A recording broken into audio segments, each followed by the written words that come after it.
Samuels, and I'm Jodi Samuels, and I'm the co-founder of JIC with Steve. Steve and I met when I first moved to New York in 2000.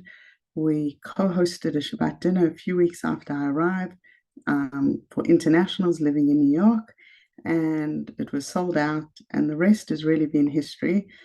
We're now in Miami, Jerusalem, Tel Aviv, New York. But right now, both Steve and I are in Jerusalem, the epicenter of the world, the eternal capital of the Jewish people. But right now, it literally feels like the epicenter of the world, with every world leader descending here. Only media, if you notice, the Ukraine war disappeared. Nothing else is happening in the world, only Israel. We are really the epicenter. Um, I can tell I was supposed to be in New York this week. I usually come to the US for about 1 week a month since I've moved to Israel. I was supposed to be in New York, but I have two kids serving in the army, and this is where I'm needed right now. Saturday the 7th, we knew something was different. Jerusalem doesn't usually get missiles. We got our missiles, and there was another one, and we knew something was wrong. My husband was already at shul, and we were staying at a friend's place. They were away, and my daughter and I went. We thought we'd go downstairs and like see if we could find out what was going on from a neighbor or something. And I heard one of the neighbors' news blaring, and I don't really understand that much Hebrew, but I could hear milchama, milchama, and I could hear a few words like war, and I knew things weren't good. I saw another neighbor who basically had told me what was going on, and she invited us into her apartment. And as the day went on, we went from like 22 dead to 40 to 80 to 100. We kept getting news from her son who was in the army, and it was one of those days that was truly, truly terrifying.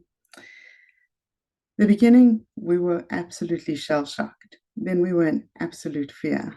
Then there was anger, and then there was resiliency. And right now, Israelis are the most amazingly resilient people. And the volunteering you see, and I'm on WhatsApp groups, and the messages come in all the time, and there's Excel lists, and people are helping, and people grab the opportunity to help. It's like absolutely unbelievable. It doesn't matter age, size, background, language, location. Everybody is helping. And the unity is just incredible for all the stories we've heard of the disunity in Israel. And you see these Hasidim going to dance with soldiers, people who don't normally support the army, and left and right working together, packing boxes and volunteering. But the part that's very bizarre, especially if you live in Jerusalem, it's like part of your day just feels normal. And then you'll be trying to work and you get out of office responses. You try to contact this person that's out of office and that person and your accountant and your bookkeeper, and everybody's called up. And then you go for a coffee and they're serving coffee in plastic cups in case there's an azakah siren because they don't want to serve glass.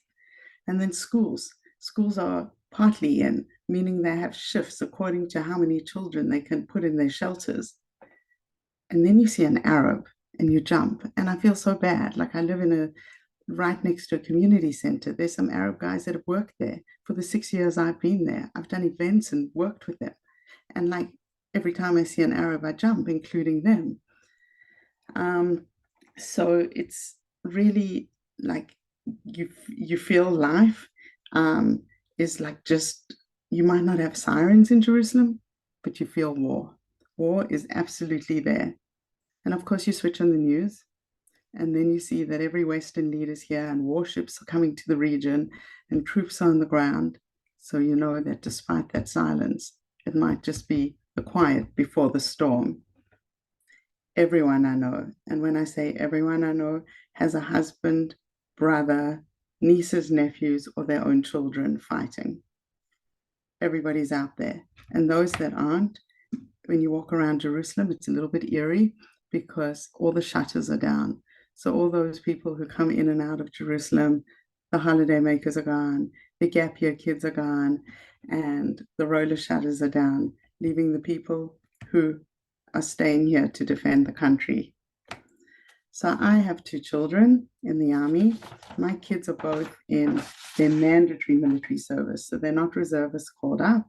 My son did paramedics, and he's a paramedic in the police as part of his military service, and he's out there on missions. And like on one hand, you want to say, well, like he's not on the front line, but when you're on operations, everybody's on the front line.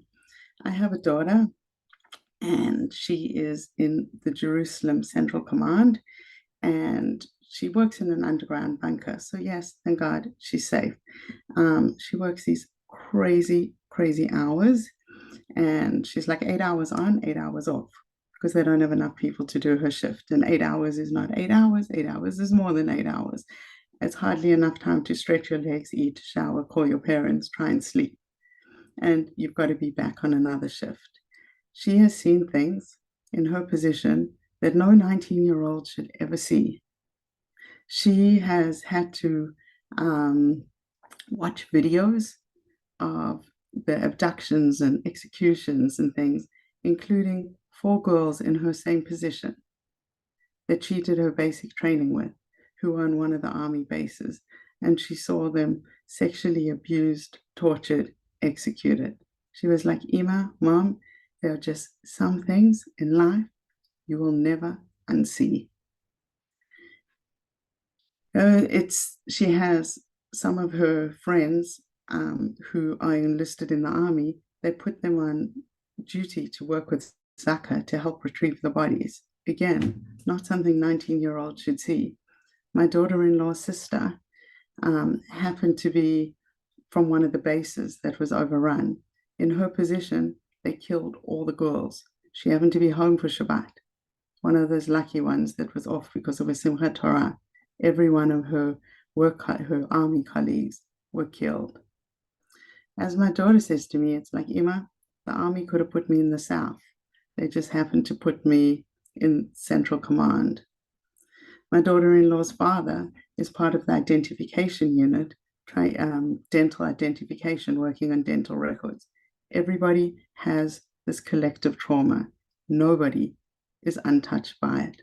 My children's madrich from B'nai Akiva, the counselor from B'nai Akiva, his brother, her brother, should I say, is one of the hostages. It's real. It's all of us. So I'll say, though, what is incredible is the fact that people tell you, don't scroll. Don't spend your whole day on like watching the news. And you know it's not good for you. But guys, when this is your country, your future, your children, you can't help yourself but scroll. Everybody I speak to has nightmares. Nobody sleeps. Everybody looks exhausted. You just can't sleep. Inside, you just have this trembling fear. What if those people come for you? It's really an intent. And as much as we believe in the army, and we have only one army and we have to believe in it, deep down, we all have fear. We know we will be successful, but because we have no choice. But the resilience is unbelievable. Israelis are the most incredible people. I just can't imagine in New York City, if you were having rockets hurled at you, how many people would be walking their dogs in the street, sitting outside, having coffee. On the Thursday, after the event happened, the Chabad around the corner from me organized an event for families who had been relocated there. It was for women from the families. We had a challah baking. They also had music and dancing. I filmed this woman. So they're like completely secular woman. There's no reason they would normally probably be in a Chabad house. Completely secular woman dancing with all their hearts, singing. They were like absolutely on the dance floor. I spoke to one of these ladies afterwards, and she showed me photos of a house that just had been completely wiped out by a missile. Yet she was there and she was smiling. And when I said to her, so you're going to go back to Sderot? She looked at me as though I'd fallen from a planet somewhere. She's like, of course, that's my home. So people are incredible. I'll leave you with a takeaway message before we bring on Steve. And that is, so many people say, sending love, what can we do? Guys, every one of you can do a part. My daughter Tamira, who I spoke about, she's working these crazy hours. We call her our soldier by day and our internet warrior by night. When she finishes her shift, she's so highly strung, she can't relax. And then she goes on social media and she battles for the truth. She shows me the things she posts and the comments she gets. And that's what she's doing. So for soldiers out there fighting for us in this new cyber war, the front line of the war is in some ways the cyber war, can be using her spare time after her shift, fighting for the truth. Each one of us have to be fighting for the truth. Each one of us need to be loving. Our congressman, please don't stop. Please use it's not just good enough to go to a protest. Pick up the phone, lobby, lobby, lobby your congressman. Put pressure to free the hostages, not to pressure Israel into a ceasefire. Each one of us can make a difference. And I don't want people to get fatigued. I already see WhatsApp groups I'm on. People are already going back to normal life, and that's normal. But please keep the war front and center. We need every one of your prayers and hugs, not just for us, but for all the people in Israel and for all the Chayalim, and that our leaders have the wisdom to help us be successful and bring peace soon. So Steve is the lucky one. It's 3 a.m. here. I'm awake, but I haven't been sleeping anyway. Steve pre-recorded his class today, so I'm just going to take a moment to go and share the class with you, the recording. So give us one moment to share it.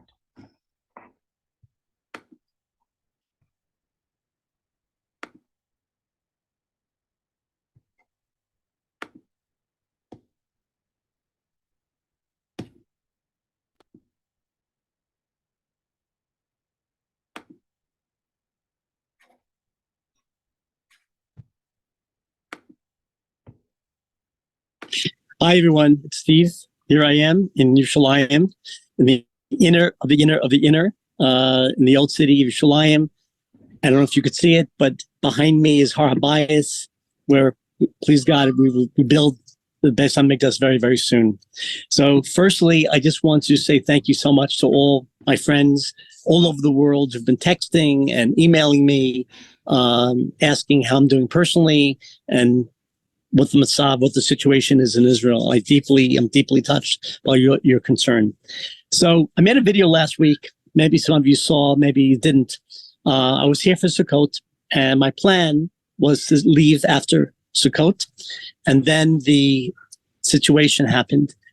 And my driver asked me, what time I wanted to leave, and I said maybe we should leave an hour, 2 hours earlier than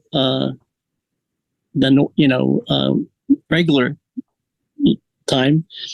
And then I had to go really deep. I said, I'm getting out of Dodge, and I'm not judging anyone that left Israel after the Chag. But I said, do I really feel more secure and safer in Miami, in Bal Harbor, Surfside, than I do in Yerushalayim, in Eretz Yisrael? And that really, really troubled me. And then the second part was, how do I leave the land of Israel? How do I leave 7 million Jews and go back to America? And again, I'm not judging anyone who left. But, every time there was a war or Metzav, a situation in Israel, yes, we went to Tehillim rallies, we went to Psalm rallies, we raised money, and I would sell Israeli wine, Israeli products, trying to help buttress the Israeli economy. And when I would come to Israel on birthright trips and recharge trips, we would say thank you to Dalachem, to the soldiers. And in New York, when we would have events, Jodi, Gavin, and I, we had a commitment to Israelis who served in the army, either giving them free dinners or free programs or discounted. But I never really put skin in the game. I never was in the Israeli army. And I felt, and this was very sobering for the first time in my life, is maybe I need to risk my life. Not that I'm risking my life, chas v'shalom, I'm not. But maybe I need to be real. And that was my decision to stay in Israel. And the other part was, many of you know, I have very dear friends, Alba and Pamela Klayman. And 20 years ago or so, they started an organization called Thank Israeli Soldiers, basically doing whatever they could to help Israeli soldiers on many, many levels. And I thought I could do more here than I could in Miami. And I think, Baruch Hashem, I think that's been the case. I feel like I'm in a war room, in terms of trying to help Israel people and also certainly the army. And that's why I stayed. So what's going on now before we have our class? What's the mitzvah? What's the situation? If you speak to every Israeli, the feeling here has never happened before. It's just very, very overwhelming. Our soldiers are amassed on the border of the south. Our soldiers are in the north. Internally, we don't know what's going to be. It's a very, very challenging situation. But, and there's a big but, Israelis are not worried. They're concerned, but they're not scared. We know, please God, we're going to be successful, but at what cost? But I just want to share with you, again, I'm not judging, but being out of Israel, watch the news, and every Jew cares and every Jew is concerned, and you watch the news and you read everything going on. But then you go back to your life, you go back to your job, you go back to the gym, you do what we do. Here, it's 24/7.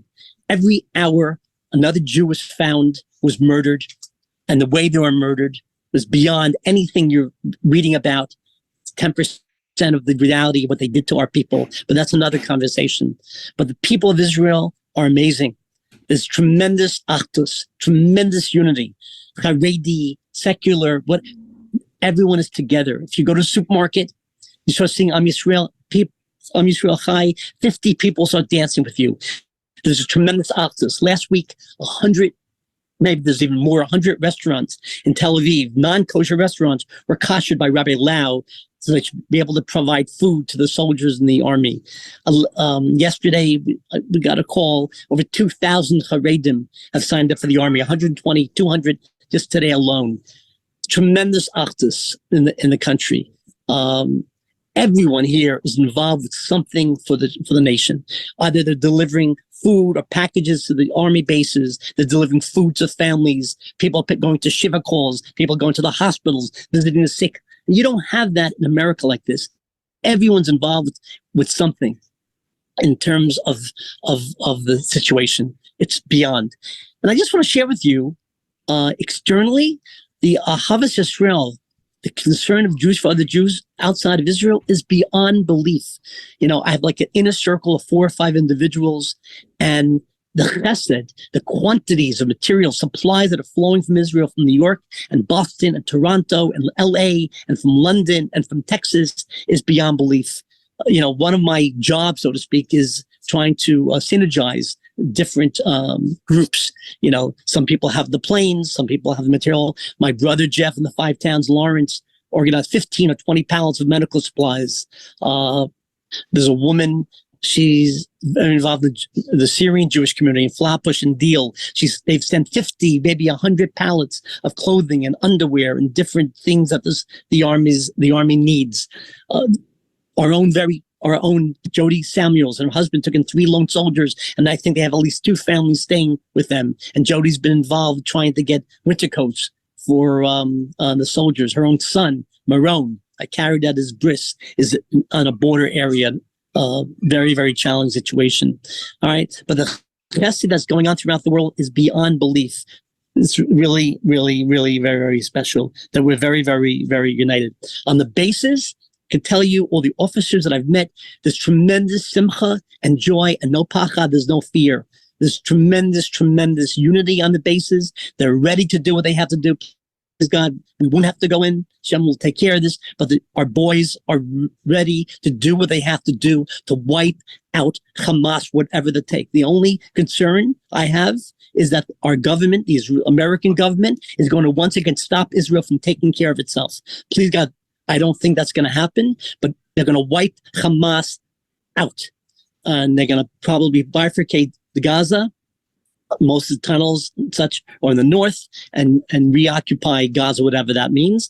And in the north, we'll wipe out Hezbollah. So I hope our government stays resolute and let Israel do what they have to do. But there is no fear. These Israeli people, are very, very clear that we have no recourse. And that's the situation. Okay, so that's it. So you've heard me say this many, many times. 2,000 years ago, we had a base on Migdash over here. We had a civilization in Israel, and we were kicked out of the land. And the Torah is very, very clear. Our sages are very, very clear. We were kicked out of our land, not because they weren't keeping Shabbat. We have to do so. Not because they were keeping kashrut. They were doing that. They were putting tefillin on. But the Jews had stuff with one another. They're jealous of one another. They maligned each other. Right? All that stuff. And Hashem says, now plan B is you're going to have to change the world from outside your borders. And it's going to come at a tremendous cost. You're going to be thrown to the wolves of the world, but the day will come, Hashem says, I'm going to bring you back to the land of Israel.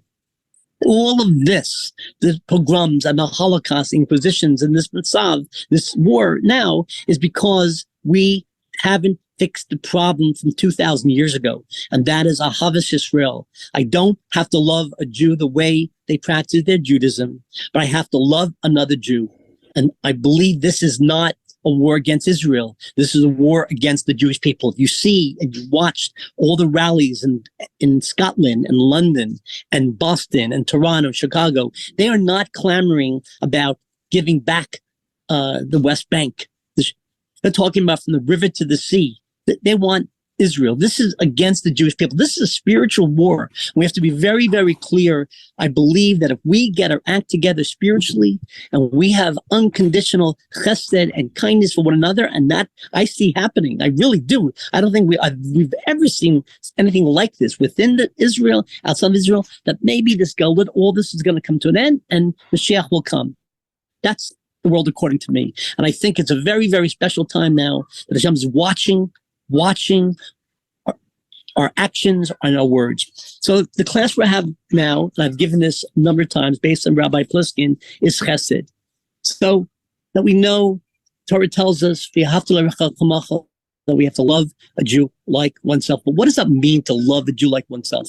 So the founder of the Hasidic movement, the Baal Shem Tov, he taught the word love in Hebrew is hava. The root word hava is hav, which means to give. What does it mean to love another Jew like myself? Is to give another Jew what they need. Not sure what you want to give them.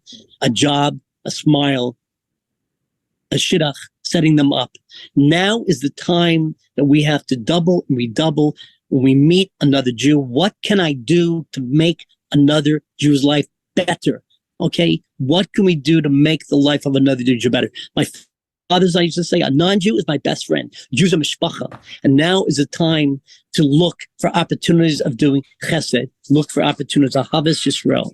Okay, so we have to be very, very clear that we have a top kid. We have a purpose in this world. That every one of us, every Jew, has unique skill sets necessary for what they need to do in this world to make a difference in the world. We have to be very, very clear. Now is the time. Whatever your skill sets are, use that for the Jewish people, for Israel. All right. So my great mentor, teacher, adopted mom was Rebbetzin Esther Young Grace. And she taught that the word for soul in Hebrew, S-O-U-L, is neshama. And the root word of neshama is shem, name. That your name, okay, wherever your name is, and the other word in Hebrew for there, T-H-E-R-E, is shum. Shem, shum, the same letters. Wherever your shame is, wherever your being is, there you are to make a difference in the world. In our offices, in our buildings, in the gyms, whatever we are, that we're there for a purpose. To be very, very clear. And I wish I had $10 million to give away for tzedakah. For every time someone says, Steve Eisenberg, how do you know so many people? And I say to them, you want the short version or do you want the long version? What's the short version? Hashem.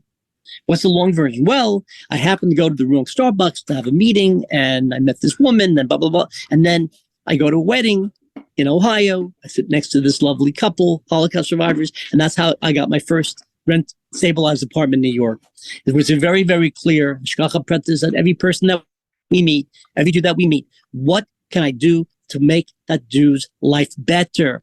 It might be a simple saying hello, walking down the street on Broadway, on the Five Towns, or in Teaneck saying Shabbat Shalom, just saying hello to someone. It's chesed. Okay, so continuing, what kind of person do we want to be? They say that if a person spends 10,000 hours doing something, some endeavor, you become expert in it or become good at it.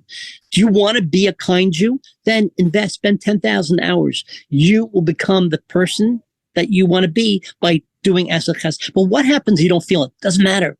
Fake it until you make it. Well, you don't have the right motivation. So what? It doesn't. Lo l'shma, bo l'shma. Now is the time. Push yourself. Push yourself. Shem's watching us very, very carefully how we interact with one another. Go for the gold. First thoughts. When you meet another Jew, again, non-Jew is my best friend, your first thought should be, what can I do to make this person's life better? Again, a smile, a job, a shidduch. But what happens if you say to yourself, you know something? I don't know if I really can. It doesn't matter. I believe just doing his stadla, just by showing the effort and trying to help someone, set them up. I think it brings down brachas for that person. When Hashem sees that so many people are concerned about this individual, and even if you weren't the vehicle of the good for that person, the fact that you tried, it could bring down the bracha for the person. People say, I can't set anyone up. I don't have connect. Try, take the email and forward it. You'd never, ever know where it's going to land. By the way, for those of you who like sources, we have Megillah Esther. We have a woman by the name of Esther and Mordechai. And Mordechai says to Esther, you know, there's a Holocaust coming, and I think you should really go to the king because our people are in danger. I don't know. You know, the king doesn't know I'm Jewish. I'm risking my life. And Mordechai says something. I try to lead my life this way and says, you know, Esther, it's going to happen. Shem is going to save us. Are you going to be the vehicle of Hashem's redemption or not? That's our choice. Shem is going to get this person a job and get this person a shidduch. You know, so many people on the West Side, especially rabbis I know, after a couple gets engaged, they'll say, you know something? I thought of that, but you didn't do it. Or you know something? I knew both of them, but you didn't do it. All right? It's like a finder's fee in business. Two guys get together, you'd make the introduction, you could have made $5 million, $1 million. Is be a vehicle of the good. Try, at least try. First thoughts, you have to have Hashem colored glasses. Why is this person in my life? Why did I meet them? Okay. Once you give it away, for those of you who've gone to my classes in New York, Miami, you've heard me say this many times. Rebbetzin taught to teach. The word to give in Hebrew is notain. Nun, tuf, nun, tuf, nun, safit. It's spelled the same way backwards and forwards. It's called a palindrome. What did we learn from this thousands of years ago? When you give, you are receiving. Every act of chesed that we bestow on another person, you forget about it. Above, it's recorded. And I can tell you so many amazing things that happened in my life. And I know has nothing to do with Steve Eisenberg because the chesed that my parents or antecedents or my great-great-grandparents did. And now Hashem is taking care of me. So be very clear, when you give, you're receiving. Certainly, tzedakah, we all know, it's only the 2 times in Torah. The Torah tells us what the reward is of giving tzedakah, aset ta'aser, the more money you give. And by the way, not all tzedakah is tzedakah. That's another conversation. But if you be very clear, when you help another person, it comes back to you. Okay? In Hebrew, we call this midah keneged midah. You put yourself out for another person, Shem will put himself out for you, so to speak, anthropomorphically speaking. You walk away, you play a blind eye, and you come to Hashem, I need this, this, and this, and says, really, I'm going to treat you the way you treated my children. We should be very, very clear that when we give, it comes back. Learn from every person you meet. When I joined Bear Stearns many years ago, a non-Jewish partner said to me, Steve, find yourself a Rebbe at Bear Stearns. I'm like, what? Doug Duncan. He goes, find yourself a Rebbe. In any field of endeavor, I believe if you want to become great, you have to have a role model. You have to have a teacher. In sports, okay, you have to have a great coach to teach you, to inspire you. If you want to be a great giver, you have to find role models. And Baruch Hashem, in New York and all over the world, you have amazing role models in our communities. Learn from them. Watch them. People are people. They make mistakes. But learn from people who know how to give and make a difference in other people's lives. Now is the time. Find yourself such people. Attach yourself to people and become that person. Learn from every person that you meet. Get yourself Rebbe's of Chesed. What if you can't change the world and you can't be this and you can't be that? is there's no such thing, in my opinion, as a small act of chesed. Every act of chesed is huge because you don't know the ripple effects that's going to have. A smile on someone. Okay, by smiling to someone who's having a rough day, a rough week, you don't know that person, God forbid, was contemplating committing suicide. Or maybe by giving that person a compliment, the person is now going to go to a social function and have self-confidence. You know, I have an amazing mom, many of you know, and my mom will always have something good to say to someone.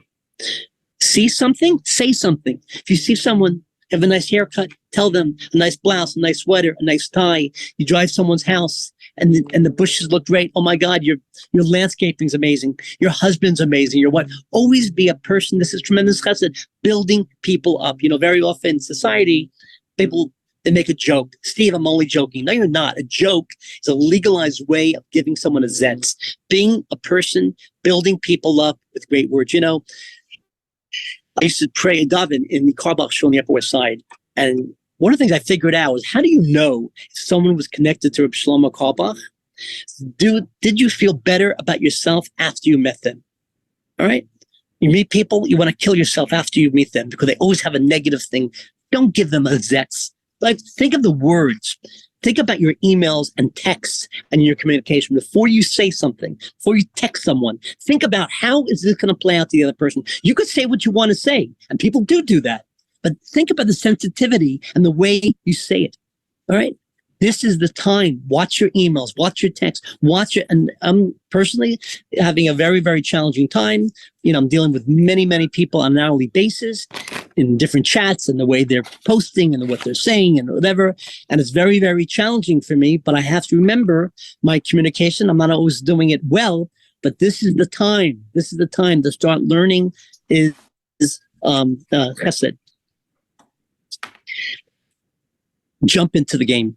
Don't wait to see what chesed is needed. If you see something that's lacking in the community, if you see something lacking in someone's life, jump in and get involved and try to help. And again, if you knew that every time you did a chesed for another person and Michael Steinhardt, God bless him, deposited $100,000 in your bank account, all right, and that person would thank you, knows thank you. If you don't see it this way, then we're out of our minds. We have no idea by doing a chesed for another Jew what that means upstairs. And again, I think we have a good shot here of ending this gullus. You know, last thing Rabbi Noah Weinberg said to me alive was very interesting.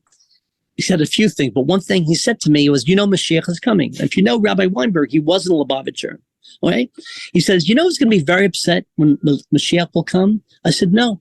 He said, people who are connected to the Torah, because they're going to say, oh my God, why wasn't I trying to save the Jewish people? Why wasn't I inviting people for Shabbos? Why wasn't I helping another Jew? Why wasn't I learning more Torah? Why wasn't I giving more charity? Because once the curtain goes up, there's no more chesed, really, because everyone's going to know what we're supposed to do. There's no more yetzer hara. There's no more negative inclination. Everything that we do now is so precious. Everything that we do. And then afterwards, everyone's going to know. And all those animals throughout the world, okay, who are maligning us, they're in such a rude awakening. The world's they're not even going to know what to do with themselves. Maligning of people that gave them every motion picture company for my class before. We gave them sociology, we gave them philosophy, we gave them medicine, we gave them movies, we gave them the comedy profession, every designer, every supermarket chain, every department store chain, Barbie, every toy company, and all the world did. Waze, WhatsApp, the cell phone, AOL Messenger. All right, almost every city in America was built by Jewish developers. And all we've done for 2,000 years, not try to convert people, not try to murder people. All we try to do is share light. And all they do is malign us over and over and over again. Now's the time for chesed. Okay. Words.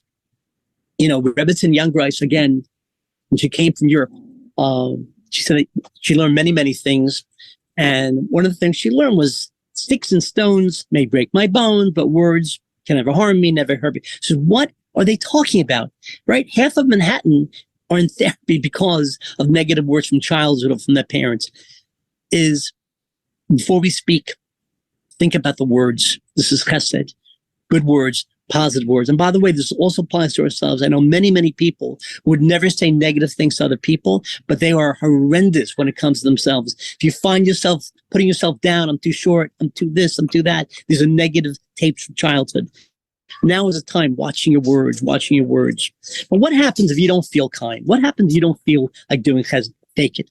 Take it till you make it. Baby steps. Push yourself. One of the things I started doing years ago was before I put my head on the pillow, and sometimes I'm so tired, is I review my day. One thing I would have done differently, and one thing I did to help change the life of another Jew, right? Baby steps. Every day. Don't go into the night without, or before you go to sleep, what did I do today to make someone's life better? Now, what happens if you fail? So what? Get back up and keep trying. Keep trying. More chesed. Expressing gratitude. We have many people in our lives who help us. You can never thank someone enough. To be a Jew, we call ourselves Yehudim. And Yehudim come from the word, from the Yehudah. And Leah had more children than she had expected. There were 4 matriarchs. Each one was supposed to have 3 children. She had more than 3 children. She called herself Yehuda from the word Todah, or Modeh. To admit to be a Jew means to be an appreciative, thankful person. Someone made a difference in your life.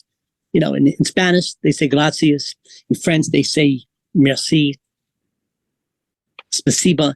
We say Todah. Todah. The root word is modeh, which means to admit. Tremendous chesed is being able to thank people who make a difference in our lives. And for many people, it's a challenge, but now is a time to be appreciative, certainly from Hashem. We discussed, don't wait for an invitation, right, to do chesed. We discussed mida keneged mida. We discussed measure for measure, the way that we treat listening to people. So this is a challenge for me, is sometimes just by listening to someone, that's a tremendous chesed. It's not always easy. When someone's going through stuff, I don't want to hear it already. I heard it already, and I have to work on that myself. It's a tremendous chesed by just listening to people and talking it out with people as well. Praying for someone's welfare, okay? You're single, your friend's single. We know when you pray for someone else, your prayers get answered quickly, faster, is daven for someone else. Make a list, daven for people. We should all be praying, whether it's in English or French or Spanish, for our soldiers, our holy soldiers, and for the nation. But be a person who prays for other people. Bless people in your mind. Bless people in your mind. Reb Shlomo Carlebach used to say, if you don't keep Torah, oivavai. But if a Jew can't bless another Jew, oivei. You have issues with someone. We all have people who are challenging in our lives. At least bless them in your lives, in your mind. Say, something? I hope they heal. I hope that they change. I hope they get married. I hope that business improves. Don't be afraid of helping a person over and over and over again. I helped him already. No, you can never do enough for another person. Very often people say, Steve, I don't want to bother you. I don't want to trouble you. And it's chutzpah for me asking you. You can ask me for anything and I can say no with a smile, hopefully. All right. People go, Steve, can I move into your apartment in Miami for 6 months? Thank you so much. But the answer is no. Don't get upset. If someone asks you for something, just say no. I'm sorry. You can't do it. All right. We discussed leaving people feeling better about themselves than before.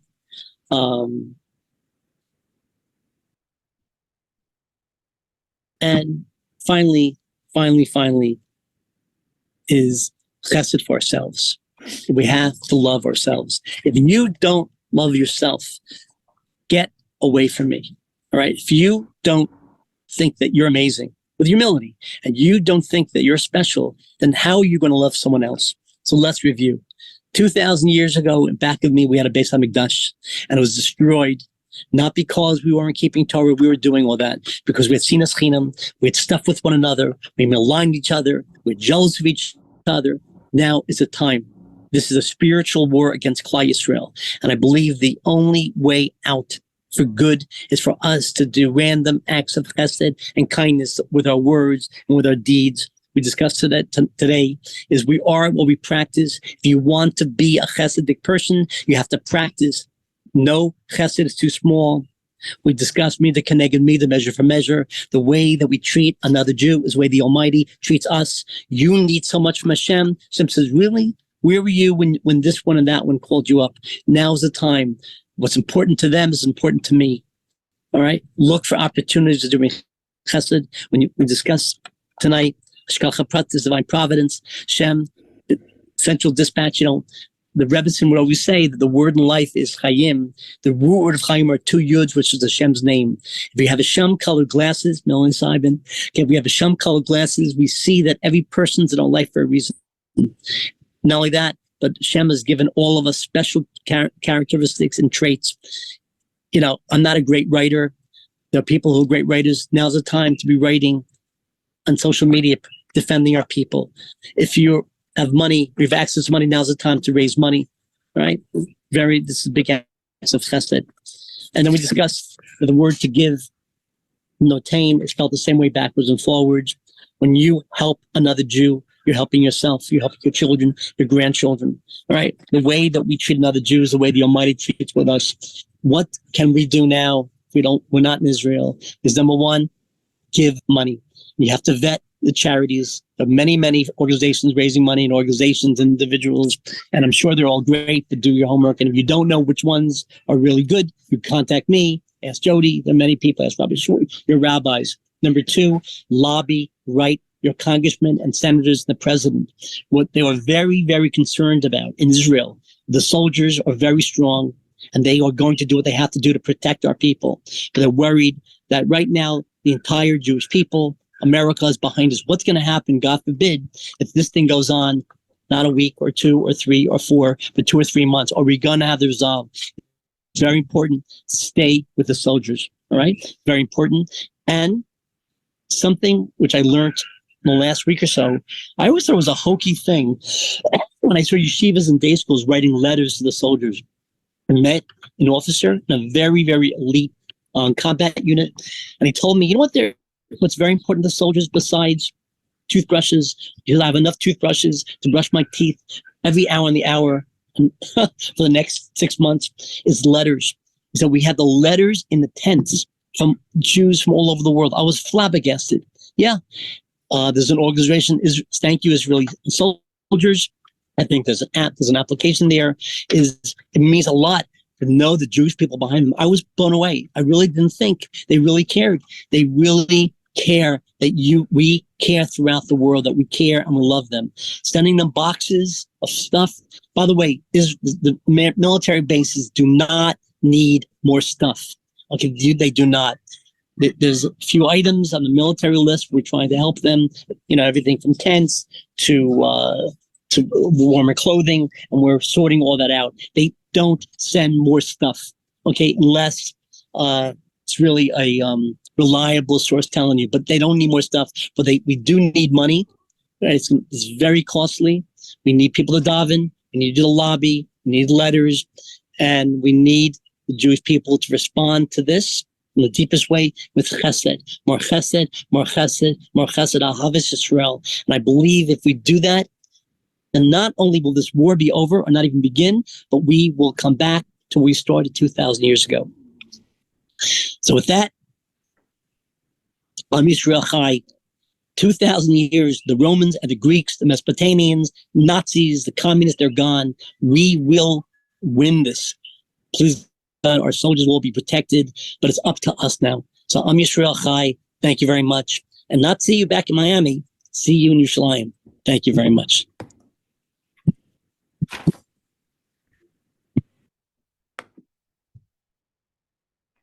Okay, everyone. Thank you so much, Steve, for your recording. We have events coming up. Please check them out. We're a little bit slower than normal in terms of organizing events, but we're getting our groove back. We do have a Shabbat dinner in New York City, an Israel Unity Shabbat dinner this Friday night for 25 to 40s. We also have on Sunday a speed dating, and all the proceeds are going to support Magen David Adom in Israel. It's for 2 age groups. There's no better revenge than making Jewish babies. So let's get married. It's Sedate speed dating on Sunday. We also have a trip coming up to South Africa in December. We'd love you to join us. If you want to be on WhatsApp groups, check us out on JIC New York, JIC Israel on Facebook. And please be in touch. Keep us in your prayers. Donate to Israel. And we look forward to seeing you all in person soon. Am Israel Chai. Good night, everyone.